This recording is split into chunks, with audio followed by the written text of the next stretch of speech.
When you look at violence against women and girls and you look at those statistics, unfortunately, it is really disproportionate violent offences against women by men. And, you can't hide from that stat. That's very real. The problem is, if you don't challenge those behaviours, we risk normalising misogynistic abuse and intimidating behaviour.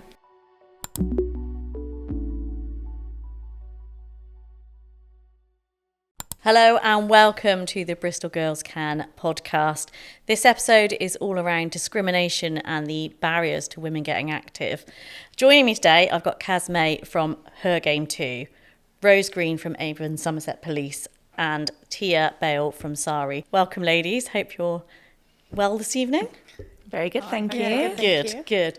So we're making great strides in women's sport in general. You know, we've got more women's sport on TV than we ever had. More women at the Olympics, and it seems really positive in that sense. But for the average woman to get into activity, there are just so many barriers there at the moment, aren't they? Women's safety is really something that people really think about at this time of the year. Yeah, and I think with Her Game 2, it's a huge priority of ours to make sure that women feel safe in all areas of football. So whether you're playing, whether you're supporting, whether you're working in. And we're just about to partner with an amazing organisation called Walk Safe. And they did a survey around women's safety at football matches. And they found that 51% of female football fans avoid night games entirely just because they're worried about their safety, which is a huge amount. It's over half of women who don't go to football matches. And that might be women that have got season tickets, but they'll still miss those games because they really don't feel safe there. Yeah, and it is things like that where you think, wow, like what are clubs missing out on? Are they aware that their female fans are feeling this way? So what we're trying to do is just build that safe space for women so that they can go and enjoy football, because why shouldn't they? Exactly. It's Her Game too. It is, exactly. Says what it is on the tin. Exactly. But what do you think is the barrier? What do you think is the driving force that's making women not feel safe? I think there's plenty, obviously, with football. It's a very male-dominated sport, and it always has been. It's kind of been a long-standing issue. Her Game 2 formed in 2021, so, it's still very fresh, it's very new, and it was never been really challenged before. But I think, one of the main problems is it's a male-dominated world, and people feel that they can say and do whatever they like. And then if you're a woman in that space, you are the minority, and you make yourself sort of more of a target because you're the minority. And it's absolutely not right. And I think I've had countless experiences myself where I felt like I've been targeted, singled out just for being a woman. People saying what they like, people doing what they like. We're talking about like some serious cases, even when I was as young as 14 that I had. And it's never really been challenged. And that's the thing. It's kind of been accepted that women don't belong in this space. And I think that is one of the huge reasons why. Do you think women feel like, are the minority, but do you think more women would go to sport if it did feel like a safe space? Do you think they wouldn't necessarily be a minority if it was a safe place to go? Yeah, absolutely. I think women's sport is showing that. Women do enjoy football. Women enjoy watching women's football, and football is football. So you should be able to enjoy either. It doesn't matter what gender it is. I think for me, growing up, I never saw women's football. It was never visible. So I watched the men's, but I just love football. And now, luckily, I have the opportunity to watch both. Yeah. I do. The interest is there. And I do think, actually, there's two different audiences with men and women's football, but there are overlaps of people that do enjoy both, like myself. And I think, actually, you're right. If it was a safer space for women, you would see them coming through the gates. So we're working on it, and we're trying to get them through. And we have seen a rise, which is lovely. Since Her Game 2 started, about 3,000 season ticket holders in the EFL now are female. So that is quite a huge rise since we formed. So we're going to keep pushing, and hopefully that ratio will start to balance out a bit. I think women do feel safer going to women's games over men's games. And if we have more up standards to that sort of culture and challenges, I think women would feel more empowered to go to those games and feel safer doing it. But what is it that women are scared of, do you think? What is the thing that actually is the barrier? I think when you look at violence against women and girls and you look at those statistics, unfortunately, it is really disproportionate violent offences against women by men. And, you can't hide from that stat. That's very real. But a lot of it's also perception. We see that, and actually women often feel really unsafe when they don't need to be. But, we need to make sure women do feel safe, and girls in their day-to-day business, which unfortunately at the moment they don't. and going about kind of the, you know, like the average woman trying to get active, obviously safety is paramount. A woman just going out for a walk on a night, they don't feel safe, do they? And it's a real barrier to people actually going out and getting yourself fit and healthy. Yeah, and I think one of the big challenges in football is like the chanting, and the chanting which is targeted towards gender, and we do get a lot of those reports. So when there's a fan that's singled out in the away end and she's female, and then it's things like she's got chlamydia, things like that. I don't know how much I'm allowed to say on this, but you can cut it out if it gets too graphic. But then you'll have like a female physio in the men's game, and she'll walk across the pitch and suddenly there's chants towards her gender, or like sexualizing her, objectifying her, telling her to like strip off for the lads basically. And it's things like that. What people don't realize is you're doing that to a woman who's on her own. There might be a woman who's stood on her own a few meters away from you and can hear that and then suddenly feel vulnerable. So I think that is a huge factor as well as to why women might come along, hear that, and then never want to come back. And I think going back sort of 10 years, I think it was probably, you'd have to laugh it off as a woman. But now I think there's more of a movement that people feel stronger to actually call it out. Yeah, and I think I'm guilty of it. I used to accept it. I used to hear things be said to me, and I go, well, I am a woman at football, what do you expect, Caz? You are the minority here, and that's the way it's always going to be. But thankfully I got older and wiser, and I realised actually we shouldn't have to put up with this as women. There are a lot of women that I think sadly are sort of like acclimatized to it, and just like think that is the way it is, the way it always has been, like it shouldn't be challenged, like just get over it sort of attitude, which is difficult because it doesn't help our fight at all. But that, like, you know, that is the sad reality, is like a lot of people have just grown up with that, being objectified, being like just discriminated against, whether it's casually or whether it's overtly, and sexual assault and things like that. But yeah, I'm glad we are out here doing it now, and we do get a lot of backlash to it, obviously, with people that don't want us to challenge it, but we're not going to stop, and we're going to make sure that football eventually is a safe space for women. And you know, you're quite a confident young woman. But imagine someone who doesn't even have your level of confidence. You still feel vulnerable, don't you? So exactly, yeah. And I think, again, we've had certain female physios that say, oh, it's just you just have to have thick skin. You shouldn't just have to have thick skin. Like any woman should be able to go into that role and feel comfortable doing it without being objectified or sexualized or anything like that. So yeah, I think actually what people need to consider is, yes, there may be women out there that like it and take it as a compliment, or there are the women that really hate it. I'm one of the women that really hate it. I don't like being wolf whistled at. I think it's disgusting. Some people might be okay with it, which is absolutely fine. But what people need to understand is you can't just do that with anyone, because you don't know how it's being received. And for a lot of women, it's really uncomfortable. Yeah. And I think the problem is, if you don't challenge those behaviours, we risk normalising misogynistic abuse and intimidating behaviour. Definitely. Yeah, and I think it's really, like, sport shows like a snapshot of society, and it really echoes the day-to-day struggles that women and girls experience. And I think on the one hand, sports emphasises it, but it could also be a really good starting place, and where we can begin to almost like fix the issue, and then hopefully that will echo out into wider society. Sport should be used as a motivator, as opposed to it being the barrier. Definitely. I mean, obviously SARI stands against racism and equality. What was sort of things do you come across? So and from our perspective, we see a lot of the intersectional experiences of women and girls. So for example, girls, like Muslim girls, they really, really struggle to enter into the sporting world, because it's not set up for them when they've got those cultural differences. For example, they might wear the hijab, and then it prevents them from entering those spaces. They might not feel comfortable, for example, going swimming or just exercising in general, in like maybe mixed classes at schools and things like that. And there's not these there's not the space for them, because they're not accommodated for.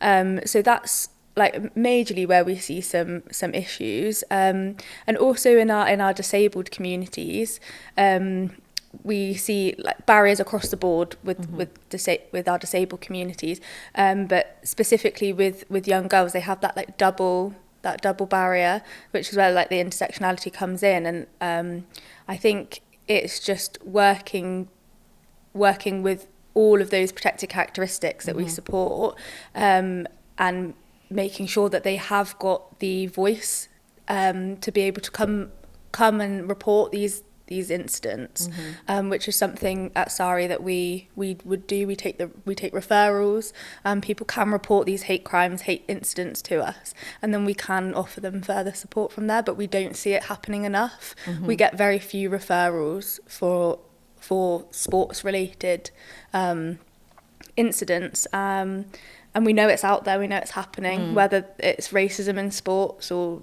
misogyny. Do you think it's because people are accepting it? They go, oh, just this part and parcel.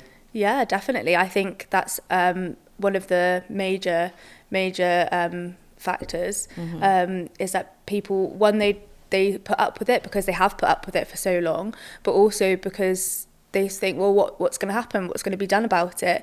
A lot of barriers to reporting is because the victim doesn't feel like there's going to be any sort of outcome for them, and that majorly impacts on whether they want to speak up. I think that's a really good point here. I think people do worry about reporting stuff to the police because they don't know how that's going to be received or how we're going to deal with it. But to reassure people, we take it very seriously, and we work really closely with SARI as well. Every information that we get really helps. It helps us build a bigger picture as well. So even if we might not be able to do something on one occasion, it might help us sort of pinpoint where things are happening at least, and we can put in some interventions. So it's really important that it's reported. And how do you think we can get more people to be reporting these incidents? Because, as you're saying, there's obviously, you know that it's happening out there, but it's just not being reported. Yeah, it's not easy. We need to start building that trust and confidence with those communities and with the police. There's a lot of historic barriers, which I'm not naive to, and I think, that it's going to take a long time to build that trust back. But yeah, please know we're here. We want to do better, and we will help you. So it's getting in those communities on that local level, working with your local neighbourhood policing, and hopefully, get those relationships. And are there certain communities you feel that won't feel comfortable approaching the police? I think there's lots of different communities that don't, for lots of different reasons, unfortunately. And again, a lot of them being historic or, a bad experience they've had before or know somebody that have, or a lot of fake news as well, unfortunately. And they don't think actually it will be taken seriously. But there are so many sort of interventions and support that we can put in place. And we are massively perpetrator focused. So if there is a perpetrator, we will do everything we can to make sure that they do have the outcome that's needed. And what can we do to help tackle this? How can we, be more encouraging, help people report these crimes? Yeah, I think it's the reporting. It absolutely is. Please feel encouraged. There's lots of different ways to report. You can do it anonymously through Crime Stoppers. You've got our website, 101, or 909 in emergency, obviously. But yeah, there's lots of different ways to do it now. But please do reach out to us. The more you report, the more we can do to help. Definitely. I think it's really important as well for victims to know that you don't just have to report to the police necessarily for your resolution. So, for example, at SARI we have a casework team, and we can do more than just report to the police. Obviously, we encourage that massively. But for example, if you just want a resolution with like the sports club that maybe you play for, or your local leisure centre, and you feel like you've not been treated fairly, we can go down other avenues to support you with that, whether it's writing letters, attending meetings on your behalf. We can do those things it doesn't necessarily have to be criminal intervention, it can be support. Yeah. Even if it's just like moral support. And it can create awareness, because maybe the people that had made those people feel vulnerable weren't even aware of it. Exactly. And I think education's massive. So I think something that we can look at doing is further education, whether that's going into local sports teams, going into active centres, leisure centres, and teaming up with these organisations. We can create a wider awareness, and people might not realise that what they're hearing, like you said, the experiences that you've had at football, that there's something you can do about it, and that actually it shouldn't just be accepted. And if we can get those allies as well, it's not just the victims that are experiencing this that can actually do something about it. And Rose, I think you've just started a walk and talk initiative, haven't you? Which hopefully, would that go into lots of different communities? Yes, absolutely. And it's Tell me all a bit more about about building the trust and confidence. You know, it started off the back of, unfortunately, the death of Sarah Everard was absolutely tragic, and understandably that just shattered trust and confidence with women. And, you know, you can't argue with that at all. And it's really important that we now do something to build that back up. The Walk and Talk scheme is aimed for women who feel unsafe in a certain area. It might be their jogging route, it might be their walk home from work, and they can apply through our Force website and say, look, this is where I feel unsafe. And a female PCSO or PC will go out with them, and we'll actually get that lived experience. So it might be at 9 o'clock at night, and I'll go out with you at 9 o'clock. You'll show me where you feel unsafe and why, and actually I can get the real feel of that and think, what can I do now to help you? And it might be we do some partner work, and it might be the council need to fix some street lighting or cut hedges back, or it might be we need to do more high visibility patrols. But if we know where people are feeling unsafe, there's a lot we can do to help. And just having that one-on-one experience with the police, hopefully that will make women feel more empowered and be able to feel a bit safer. So it's a really good initiative. It's working really well, and we're just about to launch a youth walk and talk in Bristol as well. Brilliant. And what's the kind of feedback you're getting from people on this? I think a lot of it, again, has been perception. They felt really unsafe, but actually when we go through and we talk it out, they're like, oh, actually that makes a lot of sense. Of course there's kids in the skate park, although that feels intimidating to me. Having been out with you now, I understand why they're there, and actually there's nothing to fear particularly. But also they feel listened to, and actually, you know, I can give safety advice, we really listen to you, and that they're being heard, because I might think I know where people feel unsafe, but unless people are actually telling me, I don't know. So it's been really positive. Brilliant. And obviously one of the things, you know, we're going around safety, but it would be really great to be, you know, with our male viewers to say what they can do to help women feel safe on the streets. I think it's just being aware. I think having that perception that although you may not be of any threat to women at all, women may still feel threatened by you, and just your perception and awareness of that. So if you're walking late at night and there's a female in front of you, maybe just think about crossing the road and just giving that bit of space or distance, or just something like that. Really, it's just being aware that women do still feel intimidated. Yeah, I think male allies are huge in these, and like in all forms. And obviously I'll always go back to like the experiences of Her Game too, and the male allies that we've got in that world, and things like calling your mates out if they're saying things that are inappropriate. And we're starting to see more of that now, which is really great. Obviously I'm seeing a lot of it online, which is wonderful. I think 4 years ago we wouldn't have seen that so much. So if your mate is saying something that makes a woman feel uncomfortable, or something that he might think is banter but actually can be taken the wrong way, especially if the woman doesn't know him, just saying like don't do this, you know, like mate, don't do it. And like it could be a completely friendly way, but just that education, like you said earlier. We know that obviously a lot of sports clubs are traditionally run by men as well. So it was really important for us as an organisation to go into these football clubs and say, this is how your female fans are feeling. We don't expect you to get it, because you'll never know how it feels. But these are the stats and what you're going to do about it. And actually having those clubs seeing that and going, oh, wow, like we didn't realise, and we want to change this, we want to make them feel better, we want reporting systems in our stadiums and things like that. Again, it's male allyship, it's men in power that are actually speaking up and saying, we're partnering with Her Game too, we don't tolerate this behaviour in our stands. If you are saying these things to women, you will get banned, you will be reported to the police, everything like that is just, it's huge for us as women, just in order to make us feel safer. Do you think there are any, I mean, obviously we're talking safety aspects, but what other barriers do you think there are out there at the moment for women? I think there's a lot in terms of opportunities. So growing up, I played football, and it was near impossible to play consistently. I would play for a team, but often we would find there were no pitches available because they'd been given to the boys. Or my poor dad would drive me all over the country trying to like find me somewhere to play, and it was really difficult because there wasn't the opportunities. There wasn't. Sometimes you'll have teams that couldn't field a full team, so they postpone on the day. So I'd get up really excited, thinking I'm going to play a game today, and then next minute we'd all have a text saying, "Sorry, no, it's been postponed again." So I think actually there's been a huge improvement on that side of things, but it's still not where it needs to be. And at Her Game too, we still get a lot of reports about young girls not being able to play because the league have prioritised the boys having that team. So there would be like the boys league and the girls league. The boys will get all of the age categories, and the girls will have under 15s and up, and there'll be no under 13s, under 12s, whereas the boys will. And I think that is still a huge issue. It's just the boys have this, and sorry, there's no space for the girls. So hopefully in future we won't be having that battle. Schools as well. I mean, like, we're still not even half of the schools in the UK let girls play football and rugby and PE. Obviously the Lionesses, incredible in what they did, and the interest in playing football from little girls just skyrocketed when they won the Euros.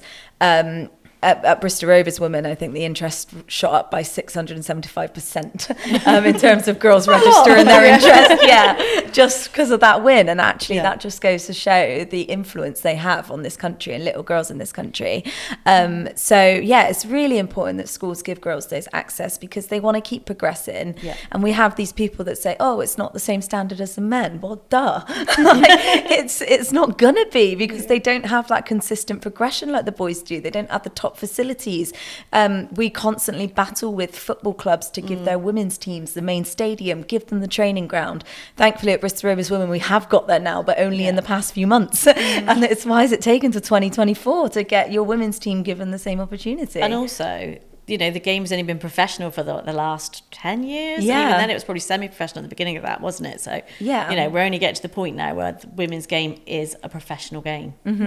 Yeah, and I think people need to be patient with it. I mean, we were banned for 50 years from playing, so we're going to be behind the men. Yes, we're not going to be the same standard as the Premier League that have had that constant funding and opportunities, the best doctors, the best physios. Obviously not, but just be patient, and we are going to get there, and we're going to keep progressing as women playing football. And actually it's quite nice to see the rise, and I'm actually glad I'm part of this history now, to see the Lionesses grow the way they have, to see them inspiring such a huge generation of little girls, and I'm excited for the future of women's football. I think it will get there, but providing we keep giving them these opportunities. So if you could give one piece of advice to a woman who was thinking about starting to get active but felt either unsafe or just felt there was no opportunities there, what would that bit of advice be? I think so. My advice would be to just get out there and just do it. And I know it sounds like really cliche, and it sounds so much easier than like when you come to it. But I think just going out for that walk or joining that fitness class, like, it doesn't have to be massive. No. You don't have to go and join like a team or putting yourself out there too much, but just anything to like move your body. I think that is honestly one of the best things you can do, is to just get out there, and also not to be afraid, because you're literally capable of anything. So just getting out there and doing it yourself. Easier said than done though sometimes. Yeah, exactly. Easier said than done, and I get it. Like, it's not easy. I following the Lioness success that we've been speaking about, I started playing football at 23, so I joined really late in life, but honestly it's the best thing I could have done. Like, I've got a new community around me, I've made so many friends, I get out there and get active, and it's just something to look forward to. It's really beneficial. And with that, obviously you said the Lionesses was kind of the push you needed. Had you always considered playing football but just didn't have the, you know, you just didn't really feel you could do it? I'd never actually considered playing football at all before. My dad brought me up as a massive Arsenal fan, so I knew that Arsenal was a thing, and I watched men's football, but I had no idea that there was a women's team, literally until the Euros. Really, I'd never heard about it, and that's as a football fan, I was a bit of a casual fan. Like, it wasn't anything major, but I just hadn't heard of it, and I didn't really think about it being something that I could do. But I wish I had known about it, because I really enjoy it and would have loved to have got involved sooner. Yeah. Amazing. Yeah, I think as well with like a lot of things like this, it's just finding what suits you. And I think a lot of women sort of see other people doing things and think, oh, I should be doing that. But actually, it doesn't matter what sport you do. You need to just find what works for you. Like, it might not be football, or it might not be running. It might be something like Pilates. There's anything that sort of suits you. And I got sort of sucked in because a lot of my friends do weightlifting. And I was like, right, I'm going to get into weightlifting now, and I'm going to be really good at it. But now I've realised, no, I like running. Like, that's what I enjoy, and that's my thing. And I never will be a weightlifter, and I've just accepted that now. It's taken me to get to nearly 30 to accept it. But I did the same with wild swimming. You know, when it was that craze, wasn't I was like, yes, let's jump into really cold water. Yeah. No, it's horrible. Yes, you know, everyone's going, oh, I feel so invigorated, I feel alive. I'm just like, I'm just cold. Yeah, exactly. Yeah, it's just finding what works So, for you know, you. like you said, what works for someone doesn't always necessarily mean it's going to work for everyone else. Yeah. So it's finding your happy place and finding that either sport or activity that you really feel comfortable with. Yeah. But I think you're right, Kate. I think you said about people still feeling scared for their actual safety to go out and start these things. When they get started and going, it's really positive, but actually getting out the door. So, you know, there's things that people can do. There's things like the Hollyguard app that will give you that bit of reassurance. You can do sort of live tracking and send it to your friend. I think that, you know, other apps you can do that through as well. So someone knows where you are at what times. You know, it's sad, unfortunately, that we feel we have to do that. Yeah. But if that actually makes you feel safer to go out and start to be active, then I think it's worth a try, definitely. Or getting a group of you to go out, isn't it? It's not necessarily, it's not just, not everything has to be about being an individual. Yeah, no, really good. And again, or let us know, apply for a walk and talk. We were talking about, you know, maybe having that other person to go with, but building communities around your activities is quite important. How do you think we could go about doing that? Or how do you think people should go about doing this? I think if women know that a certain community is safe, they will want to go there. So if they actually see people being those upstanders and challenging that behaviour, they will see that as a safe place to go, and then you'll start to build that community and more like-minded people will be with you. It's like, Caz, I think you were saying, when you see people calling it out, actually, that's exactly what we need to see. And we'll build that community off the back of that, because you know it's a safe space. People will want to come and exercise, whether it's a boxing club, football club, whatever it is. I think that's just really important. Yeah, and I think organisations ourselves as well, we have a part to play in making sure everyone feels represented. Like you were saying earlier about, like, you've got so many different demographic, ethnic minority groups, and I think at Her Game too, it's definitely something we're consistently looking to build on to make sure that every single woman sees herself within Her Game too. And we've got a massive group of ambassadors. We've got over 100 now, and we're trying to just make sure that we have such a wide range of representation, and also with like ages as well. So it's important that we have older women in Her Game too, younger women, and just like, having those voices. We're in the process of building an EDI board as well. So we have all those different voices that can only enhance Her Game too and reach those communities that we need to reach. I think having that community is really important, but also us as organisations, it's important that we make sure that we are representing everyone so they feel safe and comfortable to come to us as well. Yeah.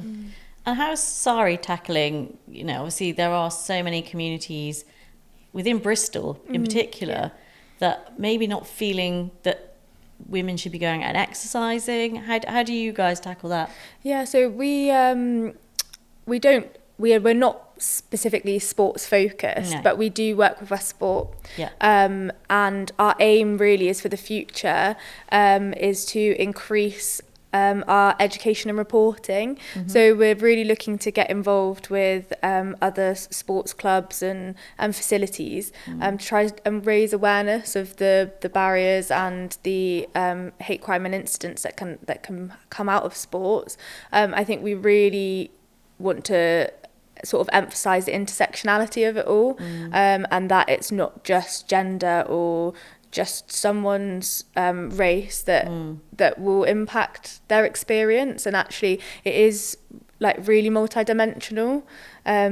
So in terms of like how we support it, we do just support through casework really. So report to us, call us for advice. We always have duty caseworker, and it's not just for the victim either. It's for maybe like a teacher that's had this incident happen and they don't know how to approach it, they don't know how to deal with it, or a sports centre that maybe has had a complaint about something. Like, that's the sort of advice and support that we can give, best practice, things like that. And obviously language and culture are barriers again, aren't they? Yeah. Do you find that comes up a lot? Yeah, definitely. Language barriers can be huge preventative factors for people getting involved. But I do think something that is good about sports is that you don't all have to be able to speak the same language really clearly to go and play football, to go and go for a run. And actually that is like a really positive thing, that we can like build those communities, and it can help sort of those other societal barriers and things that we experience. So with the clocks going back, it's getting darker, and I don't know about yourselves, I generally don't like going out late at night when it's dark, it's cold, you know, there's misty. It could be anything that can kind of make you feel a bit more uneasy. How do you guys feel about it? Yeah, I mean, I think it's natural for a woman to feel that way, unfortunately. You just never know what you might run into. And I've started running again, and I try to pick times where if I go early morning, I'm looking at when the sun rises, so it's not completely dark. But I think it says a lot for me as well. When I started running, my boyfriend's stepmom bought me an alarm because she was like, I've seen you've been going out running and it gets dark and I'm worried. And I think that actually says a lot for her to even see on my Instagram stories that I was running quite late at night and it was dark. And she wanted to get me that. And I think actually that's the sad reality of it. But did that make you feel safer, having the alarm? I don't know. I mean, like, I guess you don't know until you're in that situation. Like, if you feel like it would help, I guess it would. Thankfully, I've never been in that situation where I've had to use it. But I thought it was really lovely and thoughtful of her to get that for me, but sad at the same time. So I think actually, a lot of women do have that little niggle in the back of their minds that it's not entirely safe. And I think what you were saying as well with the street lighting and just making sure that there are these paths so that women can go out and they can see visibly and know sort of if they're sort of running towards a figure they're not sure what it is, you could cross the road and things like that. So Do you think having a planned route would help as well? So obviously if you go out running, I mean, I'm a bit of a nightmare. When I go out running, I go, oh, what's down there? And, you know, but I think having a planned route would help. And also I told my boyfriend the other day, you know, the Find My iPhone feature.